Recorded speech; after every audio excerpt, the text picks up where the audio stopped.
Hi guys, so the Hexbug Robot Wars line may or may not be made now. I was kind of putting off making this robot because of it, because I thought this would be probably the main one they'd go for. But regardless, I'm going to make a Carbide, in theory, out of this Hexbug Tombstone. Seems the obvious choice, but not as simple as you might think. I drew the plans out yesterday and the proportions are just all over the place. So my plan is to kind of cut this down, give it a smaller blade, because Carbide does have a proportionally smaller blade, and then hopefully just bring it all a bit more narrow, more squat as it were. But yeah, that's the plan. So as you can see, this is the layout I've drawn. I'm not sure, I'm in two minds as to whether to try and move the blade back a bit. I think maybe it will make so little difference and cause such complications, I'll probably just leave it as it is in hindsight. And then the body will still look really good around it, and the blade will be sticking out the front where it should be. So I've painted the wheels yellow, and I've kind of removed a lot of the back. Here we got some circuit boards, I've got the on-off switch and the receiver and stuff, so we're going to have to sort of do artistic license. I'll probably just have that sticking out of the back panel, so we can still get that nice slope back shape. Okay, so I've removed the blade from Tombstone. You can see it's got this sort of like square sort of hole which goes through here, and then that goes through there, and that's the sort of thing that drives it. So I have made this blade from two lolly sticks together, and then you can't actually see there, but then I've put a couple of bits of wire like partially along the length to make this sort of more angled bit, and then it's got sort of flat bludgeoning blade bits at the end, as you can see there.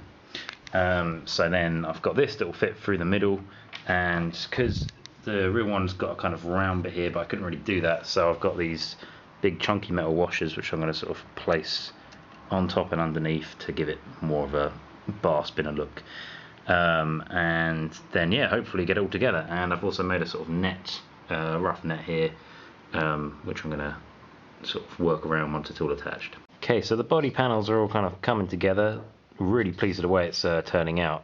I was expecting the proportions to be way off, but they're looking pretty good so far. So this is Carbide currently, and for these sort of like green stripes, like I said, I was going to use these luggage labels that I bought, but they are piss weak and they're meant to be holding it together, and they're not. So I've been shopping and I've got these wheelie bin stickers, and I've gone for numbers 4 and 5 because it looks like you must get the most sticker for your money.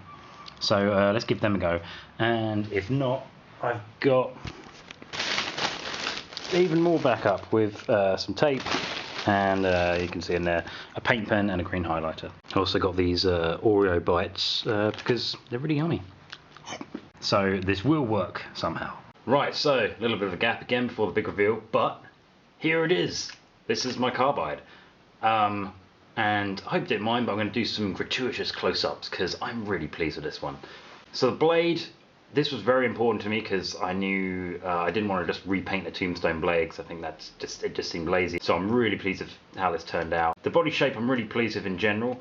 On one side it is sort of a bit off the floor for some reason, but that's just the way it seemed to work out. I was going to leave it with just a flat top, but then I just thought, no, I'm just going to make it as accurate as I can. So I added the sort of that bulge at the back and the sort of polycarbonate armour on the front, and at the very front I've just added a washer and put on some dots with permanent marker, and I think that really finishes off the spinner, like the top sort of mechanism looking part of it, quite well. So yeah, overall I'm really pleased with this. So I'd like to give a little shout out to Dark Lord Saxon. Saying it out loud, it suddenly feels very kinky. He's got a brilliant video on how to build a little cardboard version of Carbide, and with his permission I sort of used that as a rough guide at the start to sort of get the shape right. I had to adapt it quite a lot. I was hoping I'd be able to just scale it up, but I did have to adapt it quite a lot to make it fit onto the Tombstone. Yeah, I'd like to give it a shout out because I don't think I could have got the shape right at the start if it wasn't with that. So thanks, Dark Lord Saxon. Anyway, enough bollocks. Let's test drive it.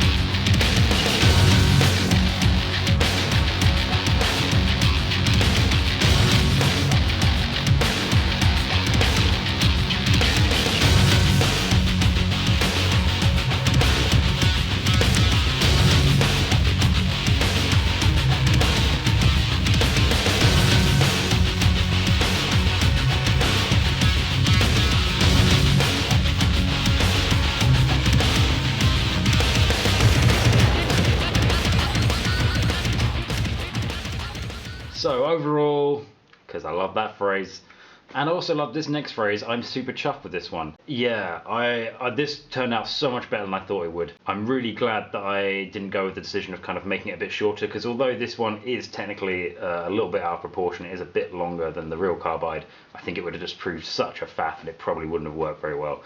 So I think I went with the right decision of just keeping it as is. Yeah, I did have a bit of trouble because the bottom washer kept dropping off and then it was sticking and it kept like jamming up the spinner.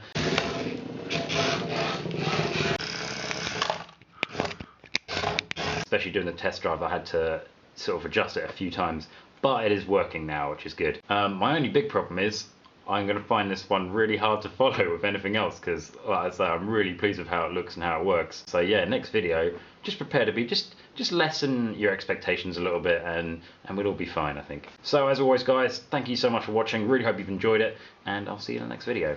Cheerio.